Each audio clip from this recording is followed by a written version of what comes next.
So first of all तो ethics होता क्या है? एथिक्स होता क्या है? एथिक्स का डेफिनेशन है rules about what is right और रॉन्ग। मतलब ये कुछ रूल्स है जो मैंने मैं नहीं बनाता एथिक्स, तुम नहीं बनाते एथिक्स, सोसाइटी बनाता है एथिक्स। कुछ रूल्स है ये अबाउट व्हाट इज राइट और रॉन्ग, कुछ रूल्स है ये व्हाट इज राइट और रॉन्ग, और ये सोसाइटी नहीं, ये सोसाइटी बनाता है, ये कुछ हायर अथॉरिटी इन एथिक्स को रिलीज करता है। जैसे यूट्यूब के कुछ एथिक्स होते हैं, और हम जो वीडियोस बनाते हैं हमें इन एथिक्स को फॉलो करना होता है। तो मैंने ये एथिक्स नहीं बनाया, ये सोसाइटी या कोई हायर अथॉरिटी ने बनाया होता है एथिक्स। और अब यहाँ कुछ प्रिंसिपल्स ऑफ एथिक्स आ जाते हैं। प्रिंसिपल्स ऑफ एथिक्स क्या होते हैं? प्रिंसिपल्स ऑफ एथिक्स, तो ये 4 जो है हमारे प्रिंसिपल्स ऑफ एथिक्स है।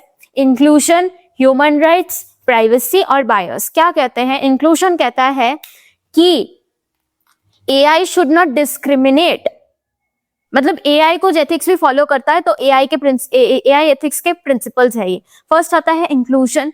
इंक्लूजन क्या कहता है कि इंक्लूड करो what? Include all types of people. All types of people should be able to use the AI, not कि मैं AI gender, caste, creed, religion इन सब में डिस्क्रिमिनेट कर रहा है।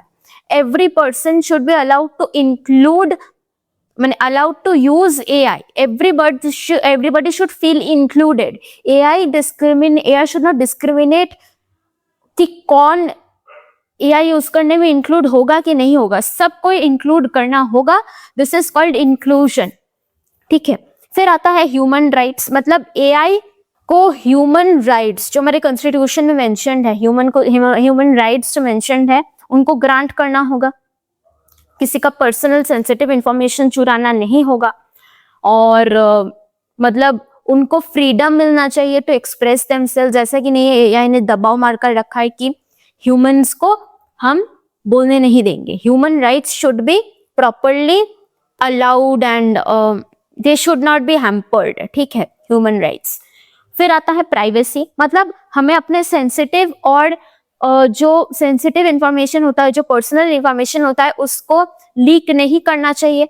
हमें मतलब अपना सेंसिटिव इंफॉर्मेशन किसी के साथ शेयर नहीं करना चाहिए, पर अगर शेयर हो गया तो AI should protect it, AI should encrypt it, AI should protect it. ये सारे वर्ड्स यूज करना, प्रोटेक्ट और सेंसिटिव इंफॉर्मेशन और पर्सनल इंफॉर्मेशन, ताकि उससे कुछ मिसलीडिंग कुछ ना हो जाए, कुछ मिसलीडिंग का काम ना हो जाए। फिर आता है बायस, मतलब AI को बायस नहीं करना चाहिए। मतलब जेंडर के बेसिस में आप बोल रहे हैं कि we should provide less work to women, ये सारे जो बायस है इसको नहीं करना चाहिए, ठीक है। किसी एक ग्रुप को फेवर नहीं करना चाहिए, सबको इंक्लूड करना चाहिए, सबको मतलब डेटा ड्रिवन डिसीजन लेना चाहिए। ऐसा नहीं है कि मन बहलाए थॉट्स के बेसिस में आप डिसीजन ले रहे हो, मतलब AI डिसीजन ले रहा है। ये है कुछ प्रिंसिपल्स ऑफ एथिक्स। अब हमने AI बायस के बारे में थोड़ा बात किया था लास्ट में, AI बायस के बारे में। तो AI बायस कहाँ से आ सकता है? एल्गोरिदम से आ सकता है, डेटा से आ सकता है, और थर्ड है आपके डेवलपर्स से आ सकता है। मतलब जो आपने मॉडल बना है, जो आपने एल्गोरिदम बना है, उसमें ही शायद कुछ ऐसा हो जो AI को बायस्ड कर दे रहा है, या जो हम एल्गोरिदम, जो हम डेटा यूज कर रहे हैं टू ट्रेन द मॉडल, शायद उसमें ही ऐसा कुछ इंफॉर्मेशन हो जो कह रहा है कि बायस करो, उसमें भी हो सकता है ना। और फिर जो डेवलपर्स AI को बिल्ड कर रहे हैं, AI का जो मॉडल है वो बिल्ड कर रहा है, सो वो उन डेवलपर्स में भी हो सकता है, मतलब वो डेवलपर्स खुद कुछ बायस ऐड कर दे रहे हैं। अब हम पढ़ेंगे कुछ एथिकल इश्यूज के बारे में,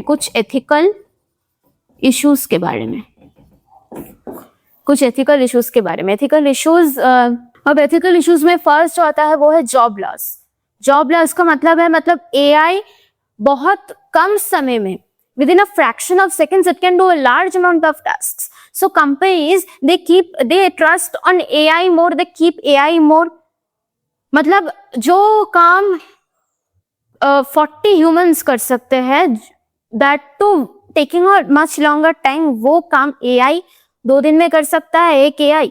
सो कंपनीज अपना कॉस्ट बचाने के लिए ह्यूमंस के जगह AI को रख रहा है. So it is leading to job loss. ठीक, फिर आते हैं personal privacy. Personal privacy, AI को यूज करके बहुत सारे साइबर क्राइम के जो बहुत सारे मॉडल्स होते हैं, वो बड़े बड़े मॉडल्स बनाया जा सकता है यूजिंग AI.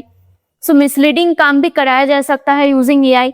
और पर्सनल प्राइवेसी मतलब अगर मैंने अपना प्राइवेट डिटेल्स, अपना प्राइवेट इंफॉर्मेशन, अपना पर्सनल इंफॉर्मेशन, अपनी सेंसिटिव इंफॉर्मेशन AI को दे दिया, AI can misuse it. Okay, AI can misuse it and hamper your personal privacy. So you have to be careful. But ये AI का एक ethical issue है. AI makes mistakes. AI makes mistakes. मतलब क्या समझाओ? AI makes mistakes. हर समय तो ऐसा नहीं हो सकता कि AI accurate information दे रहा है. आपने भी ये नोटिस किया होगा अगर you deal with AI कि कभी कभी ऐसा होता है कि AI फुल कॉन्फिडेंस से आपको गलत जवाब दे रहा है. ऐसा हुआ है. सो AI कैन मेक मिस्टेक्स. ऐसा नहीं है कि AI हमेशा एक्यूरेट होगा. अगर डेटा में कुछ फ्लॉ है, अगर एल्गोरिदम में कुछ फ्लॉ है, तो AI कैन मेक मिस्टेक्स. ठीक है. फिर आता है autonomous weapons. Autonomous weapons. Autonomous weapons में मतलब AI के जरिए, using AI we can build autonomous weapons. बहुत सारे न्यूक्लियर पावर बिल्ड करने में भी AI हेल्प कर सकता है. मैंने आपको कहा वो साइबर क्राइम के मॉडल्स को भी बना सकता है जो सोशल लाइफ पीपल को हैम्पर करता है, जो सोशल लाइफ को हैम्पर करता है. ठीक है. फिर आता है मोस्ट इम्पॉर्टेंट, ये है black box problem. My god, what is this? No. फिर आता है black box problem. Black box problem क्या होता है? एक ब्लैक बॉक्स क्या होता है? एक ब्लैक बॉक्स क्या होता है? एक ब्लैक बॉक्स वो होता है जिसको देख कर आप कुछ नहीं समझ सकते. मतलब ब्लैक बॉक्स मतलब एक ब्लैंक बॉक्स को सजेस्ट किया जा रहा है. मतलब AI अगर मुझे कहे कि मुझे कोविड हुआ है, मैं क्या AI के अंदर उसके न्यूरॉन्स में, उसके millions and millions of neurons में क्या हो रहा है, क्या उसने प्रोसेसिंग किया कि उसने मुझे कहा कि मुझे कोविड हुआ है? सो AI जो प्रेडिक्शन जो डिसीजन बनाता है, उसके लिए उसके अंदर न्यूरॉन्स में क्या कॉम्प्लेक्स प्रोसेसिंग हो रहा है, वो कोई नहीं जानता. सो AI के पीछे क्या, AI के एक प्रेडिक्शन के पीछे क्या रीजन है, क्या प्रोसेसिंग हो रहा है, वो कोई नहीं जानता. सो यहाँ एक ब्लैक बॉक्स प्रॉब्लम आ जाता है. मतलब ब्लैक बॉक्स मतलब एक ब्लैंक बॉक्स. सो एक ब्लैंक बॉक्स मतलब हम नहीं जानते कि AI किस बेसिस पे हमारा ये डिसीजन ले रहा है. सो यहाँ एक प्रॉब्लम आ जाता है जिसको हम कहते हैं ट्रांसपेरेंसी मतलब I am being transparent with you. मतलब मैं तुमसे खुला बात कर रहा हूँ, मतलब तुमसे कुछ छुपा नहीं रहा हूँ. बट यहाँ एक ट्रांसपेरेंसी का प्रॉब्लम आ रहा है, AI हमसे कुछ छुपा रहा है, हम क्या जाने. ठीक है. सो ऐसा एक प्रॉब्लम आ रहा है. सो ये है कुछ एथिकल इश्यूज. अब बुक में एक बहुत इंपॉर्टेंट चीज दिया हुआ है जो है एथिक्स और मोरल्स के बीच में जो डिफरेंस है. ठीक है. एथिक्स क्या होता है?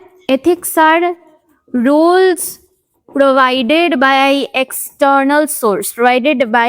External source. मतलब ये मैं खुद नहीं बना रहा, आप खुद नहीं बना रहे.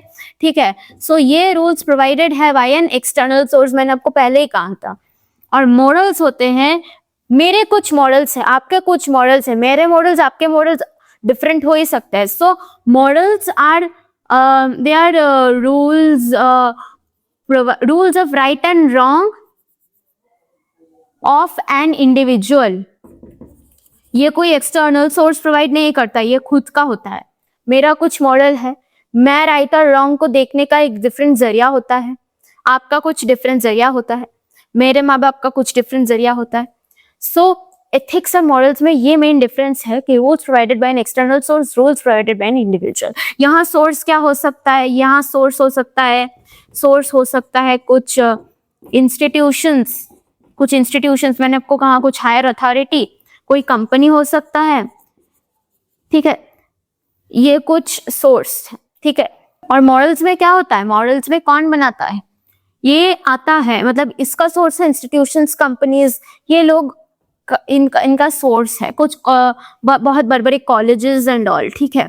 पर मॉरल्स कहाँ से आता है, रिलीजियस वैल्यूज से, रिलीजियस वैल्यूज, कल्चरल नॉर्म्स, इनसे आता है ना, कल्चरल नॉर्म्स, रिलीजियस वैल्यूज, इनसे ही आता है कल्चरल नॉर्म्स, ठीक है, कल्चरल नॉर्म्स, रिलीजियस वैल्यूज, इनसे ही आता है मॉरल्स. मतलब मेरा रिलीजन, मेरा कल्चर, मेरा सोसाइटी जैसा कहेगा, मेरा भी मॉरल उससे ही बेस्ड होगा ना.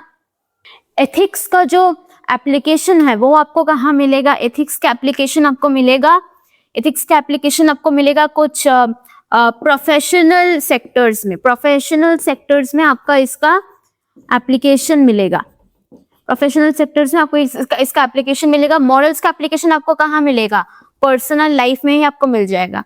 मेरे डिसीजंस, मेरे ओपिनियन सब मेरे मॉरल्स पर बेस होंगे. पर मैं जो यूट्यूब में ये वीडियो अपलोड करने वाली हूँ, ये यूट्यूब के प्रोवाइडेड एथिक्स मतलब प्रोफेशनल सेक्टर्स में यूज होते हैं, ठीक है. सही होगा, आपको समझ में आ गया एथिक्स और मॉरल्स का डिफरेंस. एथिक्स एक पर्टिकुलर रीजन, एक पर्टिकुलर सोसाइटी में, एक पर्टिकुलर कंपनी में सेम रहता है, एक पर्टिकुलर प्रोफेशनल सेक्टर में. पर मॉरल्स ये पर्सन टू पर्सन चेंज हो सकता है. तो ये है difference between ethics and morals. इससे हम कंप्लीट करते हैं अपना प्रोजेक्ट साइकिल चैप्टर 1, जो आपके स्कूल में भी शायद पढ़ाया जा रहा होगा. तो ये चैप्टर हमने कंप्लीट कर दिया और मैंने आपके साथ इंपॉर्टेंट क्वेश्चंस भी डिस्कस कर लिए हैं. मैं इसके और क्वेश्चन वाली वीडियो भी लाऊंगी, पर अभी ये था आपका वन शॉट. और इसको आप कहाँ प्रैक्टिस कर सकते हैं, इसका प्रैक्टिस कर सकते हैं इंटेलिस्किल सीबीएसई ऐप में. वहां आप जाएंगे, वहां आपको क्लास 9 में प्रोजेक्ट साइकिल के सारे एमसीक्यू, सारे कॉम्पिटेंसी बेस्ड क्वेश्चंस, जिसके थ्रू आपके जो because see half of the MCQ, half of the paper is going to be MCQ, right. तो वहां वो आपको वहां मिल जाएगा, ठीक है. वहां से आप प्रैक्टिस कर सकते हो, कॉम्पिटेंसी क्वेश्चंस भी मिलेगा, सो वहां से आप प्रैक्टिस कर सकते हो. और this is how we end the video. Thank you and bye.